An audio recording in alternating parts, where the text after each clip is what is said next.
London, mid-1950s. A bar in Soho. Two men stand at the counter speaking almost in whispers. Veda the only over there. Bone a hair. Yeah, but I don't like his cologne much. No one around reacts. The conversation sounds like slightly distorted, odd English. The bartender doesn't look up. People keep drinking, laughing, arguing. But the meaning of this exchange remains hidden. The two are speaking polari, a sociolect that in the mid-20th century was part of Britain's urban queer culture.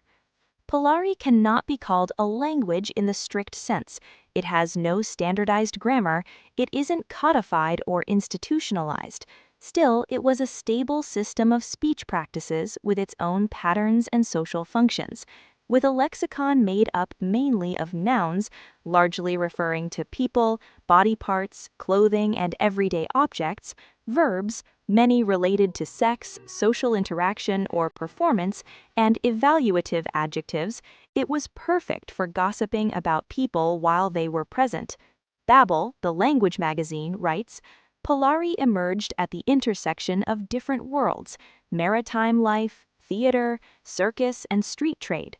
Its vocabulary includes elements of Italian, Romani, Cockney, and Yiddish, but what matters more than the origin of the words is how they were used.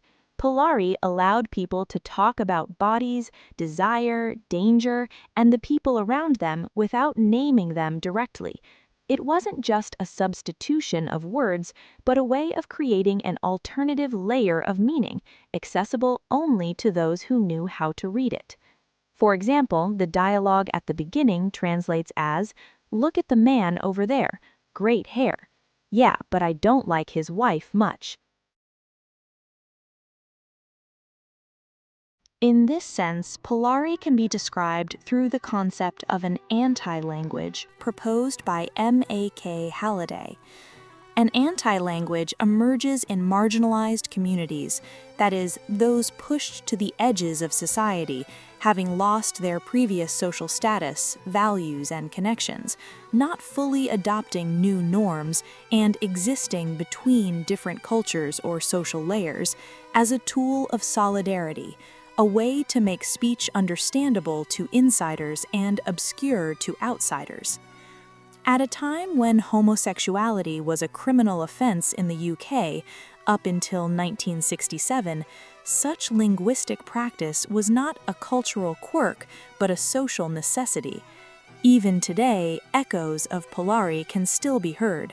Many words have seeped into modern English, used by people who are unaware of their underground origins. For example, the word naff, meaning tasteless or dull, one theory suggests it comes from the acronym "not available for fucking," used in polari. Polari is just one instance of a broader phenomenon. Its study became part of what is now called lavender linguistics. This field took shape in the 1990s, particularly after the work of William Leap, and focuses on how language participates in the formation of queer identities. Lavender here is not just a color, but a marker that signals belonging to a group. Importantly, lavender linguistics does not search for a special language or innate speech. Instead, it treats language as practice, as a set of ways of speaking that emerge under specific social conditions. Here, it is useful to turn to the idea of performativity, developed by Judith Butler based on J.L. Austin's speech act theory. From this perspective, language does not simply describe reality, it helps create it. Identity does not exist before speech. It is formed through repeated acts of expression. This allows us to rethink phenomena like the gay accent. The popular belief that sexual orientation can be heard is not supported by biological data. Research by Benjamin Munson and other sociophonetic scholars shows that there is no set of innate phonetic features directly tied to orientation. However, listeners do often make such assumptions, and frequently with greater than random accuracy. This is explained not by the existence of an accent, but by a mechanism known in sociolinguistics as indexicality. Work by Michael Silverstein and Penelope Eckert shows that linguistic features do not carry fixed meanings. They point to social meanings. Certain intonational or articulatory traits may become associated with particular styles, and through them, with identities. What a listener recognizes is not orientation, but a cluster of social signals that, in their experience, are linked to it. These signals can be strengthened or weakened depending on context. Here, code switching, shifting between speech styles, plays an important role. A person may speak differently depending on the audience, level of safety, or desired effect. This applies not only to words, but also to intonation, tempo, and expressiveness. Intonation, in particular, becomes a key resource. It allows people to express irony, distance, and belonging. Changes also affect grammar. One of the most discussed examples is the use of singular they in English.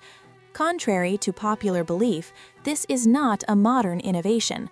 Historical and corpus studies show that singular they was already used in Middle English and appears in early modern authors, including William Shakespeare. "There's not a man I meet but doth salute me, as if I were their well-acquainted friend, and everyone doth call me by my name." The existence of singular they is functional. English needed a way to refer to a person of unknown or unspecified gender. In the 18th–19th centuries, prescriptive grammars promoted he as a universal pronoun, but this solution did not fully reflect actual usage. The modern spread of singular they can be seen as a revival of an earlier practice, reinforced by new social and political contexts. In French, similar processes face stricter structural constraints. Grammatical gender is deeply embedded in the system. It affects agreement in adjectives, participles, and other parts of speech. Attempts to introduce gender-neutral forms like il or practices such as écriture inclusive encounter not only social resistance, but also structural difficulties. This reminds us that language change depends not only on ideology, but also on internal organization. Returning to polari, it is important to note that its disappearance was not only due to the loss of necessity for hidden communication. As Paul Baker shows, there was also a shift within the community itself. Polari began to be seen as caricatured and tied to stereotypes. Over time, some speakers consciously abandoned it. This was not just the disappearance of a language, but a change in attitudes toward what public speech should be. Yet the underlying mechanisms have not disappeared. In the digital age, we can observe new forms of semi-hidden communication: memes, ironic registers, deliberately distorted language. They perform similar functions, marking belonging, creating internal layers of meaning, allowing people to speak openly, but not for everyone. Ultimately, all these examples, from polari to modern debates about pronouns, show that language cannot be seen as a neutral system. It does not simply reflect social reality, it actively shapes it. Through language, the right to be heard, the right to self-name, and the right to exist in public space are distributed. And that is precisely why language change so often meets resistance. What is at stake is not just words or grammar, but a more fundamental question: who has the right to define what counts as normal?